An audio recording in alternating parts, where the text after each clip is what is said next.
together and cross all those cultural barriers. You'd have to train everybody in cross-cultural communication and cross-cultural understandings. It'd be a big job to get all that done.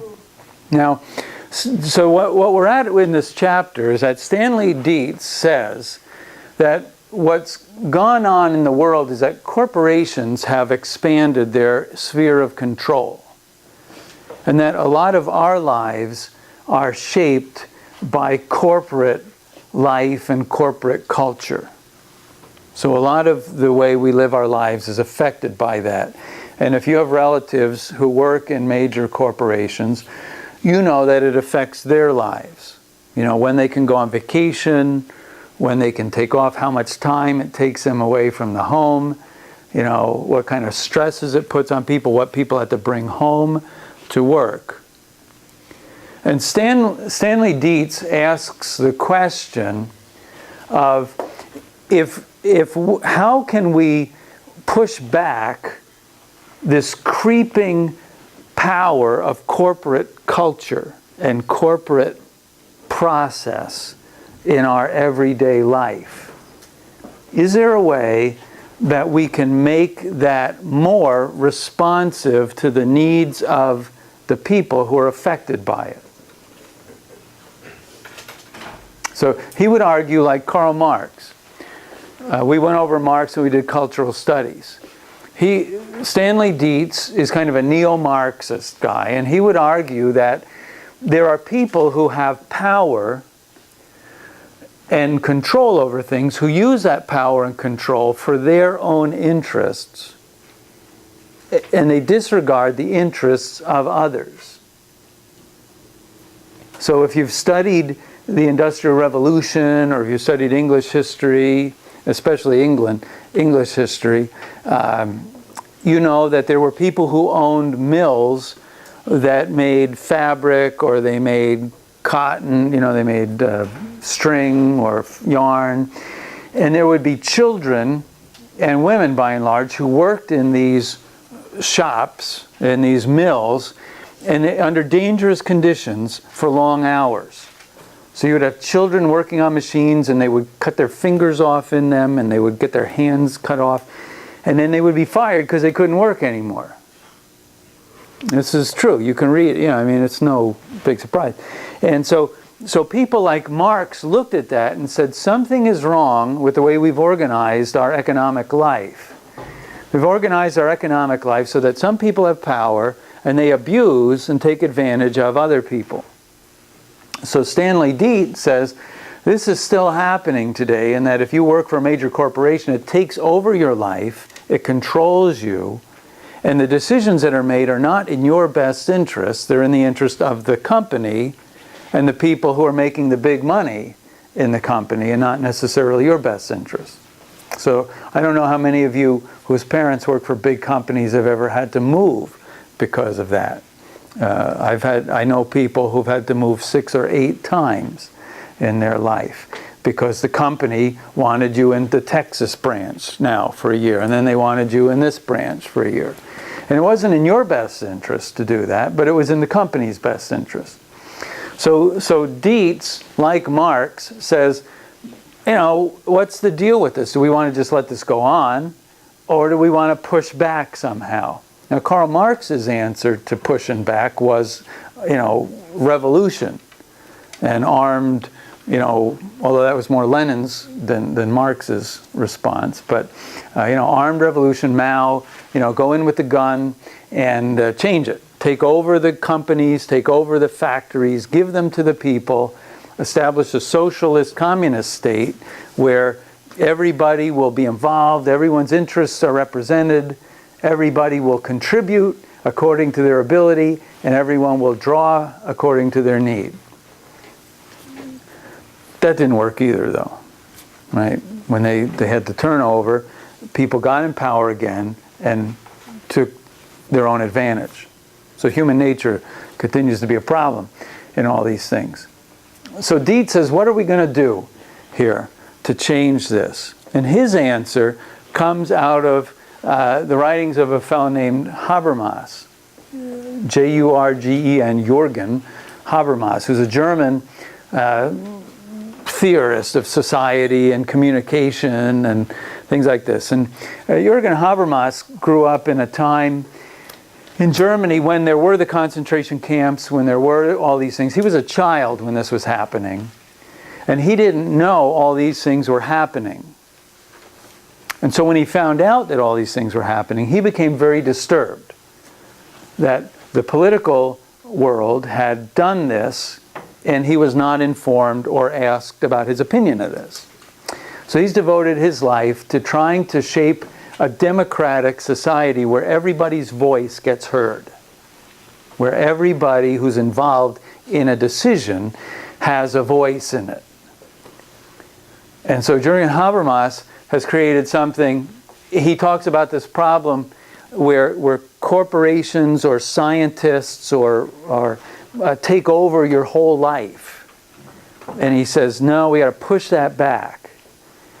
And so he says what we need is an ideal speech situation where if there's a decision to be made or there's something that has to be talked about, that you have people get together and every interest is represented there.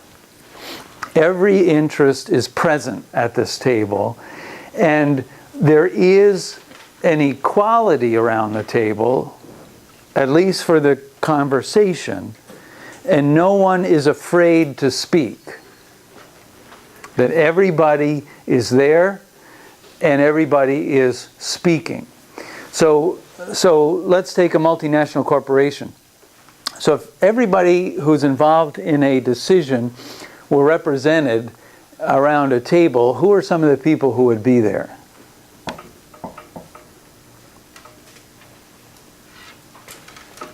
Probably someone from the lower totem pole, a manager. Okay, so you have workers of various kinds. Workers from the assembly line, middle managers, executives, board members, CEO people would be at the table. Who else would be affected by this decision, we would ask ourselves? Who else gets affected by corporate decision? Community. The community. So there'd be some community representatives from wherever this company has plants. So there'd be maybe some just neighborhood people. There'd be some governors and mayors and people would be there because they're affected by this too. Who else would be there? Investors? Okay, shareholders would be there because they've invested money in this. So you've got shareholders present, you've got workers of all kinds present, you've got community people of all kinds present. How about family members of the workers? Are they affected by corporate decisions? Yeah, they're affected, so they ought to be at the table too. All right, so what you end up with Dietz is this question. He says instead of being so concerned about the shareholders and having annual shareholder meetings, right, where the people who've invested money come to find out how much return they got on their money, so which is called a single bottom line, right? I mean, corporations often operate on a single bottom line. Dietz argues that what corporations need to do is think about stakeholders instead of shareholders. So this is the language of stakeholders. Who has a stake in this decision? People who live in the community, children of workers, the guy on the assembly line, the board president, the shareholders. They've all got a stake in what happens. And so as we make these decisions, we should include them in some way in the decision. They should participate. Now, some of you probably take courses with Dr. Kelshaw, right? Yeah. And Dr. Kelshaw is a major Democratic person, right? I think it was EP communication. What's that? Or comm, yeah. Dr. Kelshaw is a major person about participation in democratic processes. I mean, there is something on campus called the Democratic Participation, what's it called? American Democracy Program? Yeah, maybe American Democracy Program. Is that it, where it encourages people to get out and vote and be part of things? He sent us an email. I'm in his class. Right. He sent us an email and he's like, Today is my favorite day. It's Yes, voting day. I got that email too. Yes. He's like, "God." Well, that's Dr. Kelshaw. He is like all about this, you know, that we've got anywhere we can participate, we better participate. Because if we don't, they'll just do whatever they're going to do in their interests. And so if you've got an opportunity to participate, you better take it. So, so that's a little sideline on Dr. Kelshaw there. So stakeholders become very important. So Dietz's vision of corporate communication is to use democratic processes to push back the way that corporations take over in the interest of a very few. You said use what? Use democratic processes of participation. I mean, some corporations hold hearing meetings, right? Or they listen to people, right? They'll hold a hearing or something and say, we want to hear from everybody. But a lot of people feel like, yeah, we talk, but it doesn't make any difference.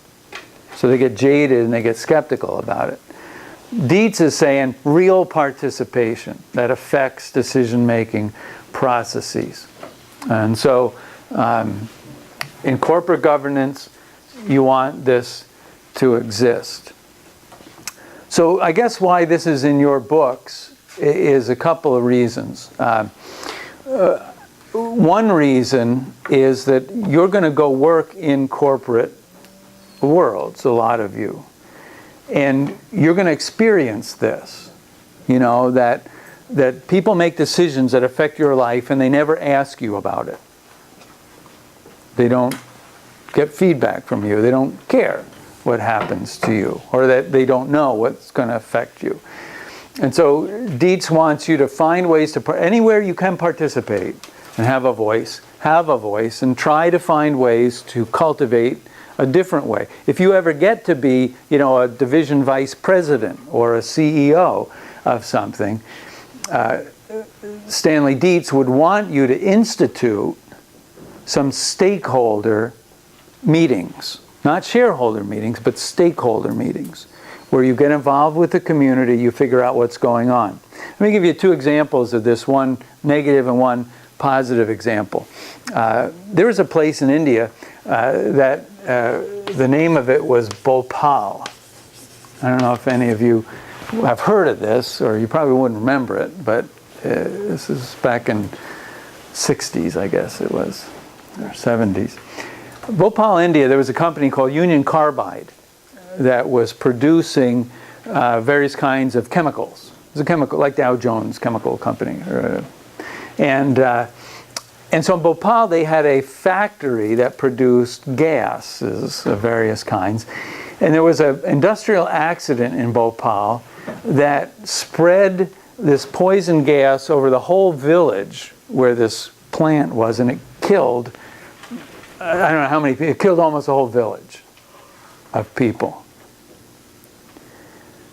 And this kind of woke up, you know, a lot of people to the fact that corporations were just going around doing things with a total disregard for the communities that they were affecting.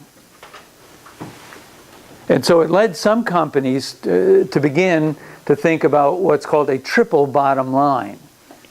Yeah, go ahead. Do they do their testing within, like, inside their building or whatever? Like inside? No, it went out down the streets, No, killed. I know it went out, but like, was it done inside or like outside? You know, Well, like- if you've ever seen a chemical plant, it's, you know, there's buildings, but then there's pipes and tanks and all these things. Gas. Yeah, outside being, so something broke and the gas just went everywhere, rolled down the streets and killed, I don't remember the number, but it doesn't much matter. It was like the whole village of people. So companies, things like this led to companies thinking about what's called a triple bottom line. And so the one bottom line we all know, right, is what for a company? Money. How much money did we make? Now they've added two bottom lines to that. Some corporations have. They say we're not only concerned that we make money, but we're also concerned about the impact we have on our community and our workers. So we will not only evaluate how much money we made, but what have we contributed to the community and to our workers' lives? Have we made our workers' lives better? So some companies actually look at this, and they measure it through their human resources department, and they track people's well-being. The third bottom line is the environment. What are we doing to the environment through our corporate practices? So those of us who live down in South Jersey, near Toms River area, are kind of happy about that, right? Because it used to be that companies dumped their toxic chemicals out into the pine barrens, and you have a huge cancer area there and all kinds of things. I live there, and Yeah. everybody jokes. It's not really a joke, but Yeah, it's not a drink joke. water. Yeah, don't drink It's water. really sad though. Anybody you know in a specific area, somebody's had cancer of some sort. Yeah. Literally. So the history, of course, is that they would go out and dump stuff and bulldoze dirt over it all through that area. That's all South Jersey. You shouldn't drink water there. No. Well, no, not at all. There's kind of right around Toms River. Yeah, it's like a power plant. Like, I'm from South Jersey. I drink the water all the time. yeah, no, I go there all the time. There you go. That explains everything. All the time. It's over now. Yeah. So nuclear plants. So when you institute a triple bottom line, you begin to think about your impact on the environment, your impact on the community and people in your company, and the money that gets used. And of course, there was a movie about South Jersey with John Travolta, right? Yeah. What was What was that? it called? I forget. He played a lawyer. What? No. No, not Urban Cowboy. Where there was. Anyway, one of John Travolta's movies was about Toms River, but it was set somewhere else, about cancer scares and stuff like that. So here's another example of a company that paid attention to this. Caterpillar Corporation, they make the heavy earth moving equipment. Caterpillar Corporation had a plant in Brazil that was not doing well. And so they were losing money on this plant. And so they sent somebody down there. They said, we'll give you a year or so to turn it around. If you can't turn it around, we're going to close this plant. Guy went down there from France, actually, an executive from France, multinational corporation. He goes to Brazil, and he looks around at what's happening, and he goes back to Caterpillar Corporation. He says, listen, I can turn this around, but it's going to take more than 1 year. You need to give me 3 years in which we will make no profit at all here. But we will not be an expense. We'll turn all of our profits into the community and into our own infrastructure here. You give me 3 years, and then we'll see what we got. They give him permission to do this. So he goes back to Brazil, and he says to the workers, he says, listen, we've got this company here, we've got this thing here. We've got 3 years to bring up our productivity. We're going to churn our profits back into the community for these years now and see if we can build an industry that will support your community in a good way and improve the quality of life that you have here. And so they do that. They fix the downtown, they build dams on the river, they build streets, they bring medical, they put doctors' offices, they build a hospital, they do all kinds of things. They upgrade schools, they build recreation centers, they build daycare centers, all of this stuff. And at the end of 3 years, this plant is like producing at a high level. The quality of people's lives in the community has been upgraded. Their health is better, and their educational opportunities are better.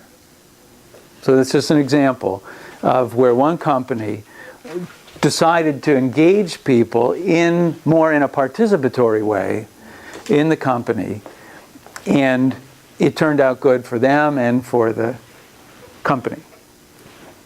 So you can imagine that they had more engagement of the workers. Rather than just passive, all right, I go in, I punch my card. They knew that they were investing in their own community by helping the company do well. And so that's just a nice example of one company that paid attention to a triple bottom line and made something better happen for the people. So anyway, that's what Dietz is about. A lot of people think that Dietz is kind of idealistic, that this is not going to happen. It can't happen the way he wants it to happen. There are companies that have tried, and like Gore Company discovers, you can really do this in a very small group of people who are also highly educated and motivated. Because you've got to have people who can learn and pay attention and think. We have to recognize that there are people who don't want to think when they go to work. Right? They just want to do something and leave. So you've got that problem. But that's a boss's problem. I don't know if any of your families run businesses. You know this. That you've got people who don't want to invest any more than they have to in their work life. So a lot of people think Stanley Dietz is idealistic. How can you involve all these people in these decisions? It's cumbersome. You've got cross-cultural problems. You've got educational problems. How does everyone come up to speed? Even in America, Jefferson's vision of American democracy was that every citizen would be well educated about public decisions that needed to be made. How well educated are we about public decisions? We're not. So it doesn't even work for a national level. How's it going to work at a multinational level? But anyway, it's a vision of corporate governance that involves a better option. There is another criticism of Stanley Dietz, and I want to see if you can catch a hold of this one. Stanley Dietz believes that we live in a postmodern age where all of the value systems and big stories that guide our lives have been shown to be relative. Okay, so this is in modernism, there was an idea that we all knew what was going on, that the world was progressing, that we were getting better and better. Postmodernism says that progress is not always a good thing because it leads to science taking over things. It leads to the creation of weapons that can destroy mass numbers of people. We don't know what's going on now. Postmodernism. Do you read postmodernism? You study postmodernism? So the idea is that all big values are off. And all we have is local values to guide us. But then he says, I believe that corporations should be run democratically. So people say, excuse me, you just told us that there were no overarching values to the world. And now you're telling us the overarching value is that everybody should be involved in making decisions. So you're being inconsistent. Anyone want to comment, Prue? It seems that he's an idealist, but that you can achieve some of these ideals that he's, putting forth, even with a vertical hierarchical structure. It doesn't necessarily have to, I don't believe it has to be, this sort of horizontal structure or a lattice structure in order to achieve some of those ideals. Okay. So how would those ideals could be met by people who pay attention to what's going on? It starts at the top. It's sourced At the by top. the top management. Right. Right. And the Herman C. Miller Corporation, for instance, out in Michigan, was an office furniture company. And they had a reputation for years that the CEO would get on a bicycle and ride around all the plants and talk to people.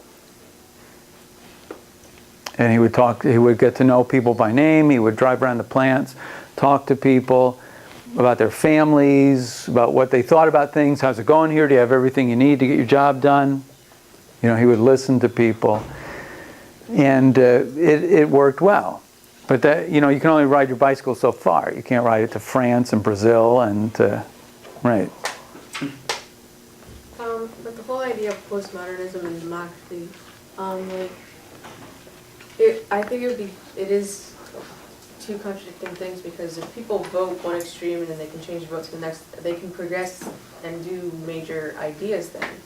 So it's kind of like for somebody that wants it to not have, progress isn't always a good thing. Like, people can be very progressive if it's all democratic. And the other thing is, like, couldn't, like, supply and demand be a form of democracy? Because if people don't want it, they don't buy it, and then things cut back, you know what I mean? Yes. Yeah, and cultural theory said to us that that would work except that we have mass media, which reshapes people's views. So that yeah, in an ideal setting, people would know what is best for them and would buy or not buy, and then the market would adjust to it. Cultural theory says, yeah, but mass media comes in and distorts our understanding of what's good for us. So we begin to live, to buy these things, and to have this, and to be consumers. And then it's in the interest of some elite rather than all of the people who are involved. I also think the story that you told with the guy on the bike that rode to the different plants is an extremely old-fashioned method of bonding, I guess you would say, Yeah. communicating with the underlings. Mhm. However, like, I think today it's more of a could care less, and let's move on to the goal, the Right. money, the whatever it is. No one cares how you think or how you feel or how your family is or any of that. Right.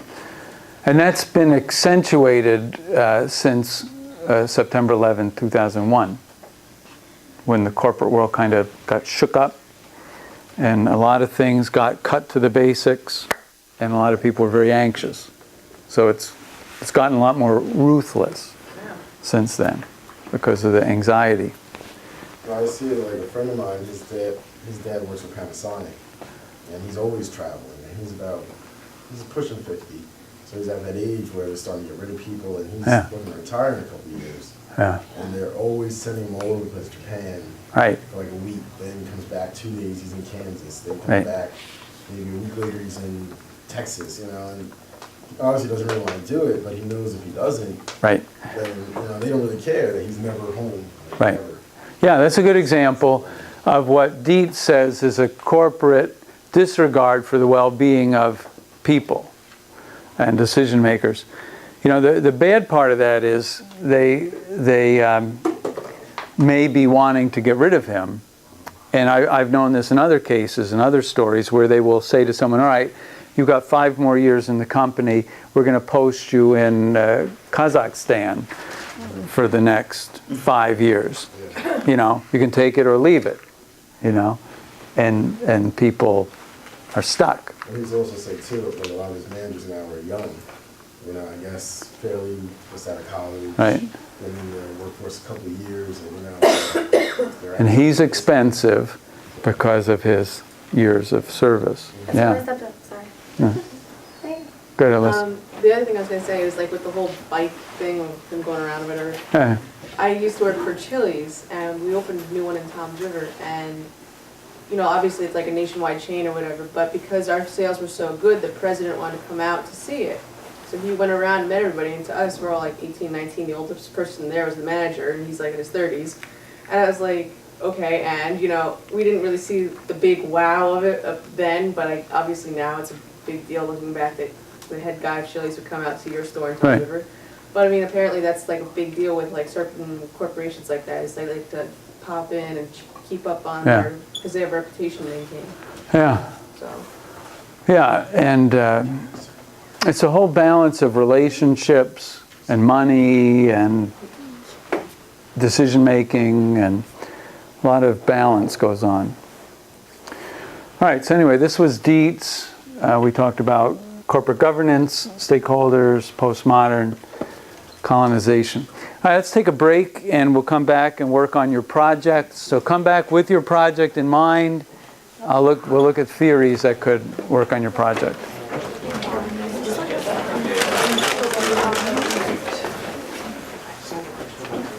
we can stay for a time, but our main person here who's going to bring back a lot of information didn't show.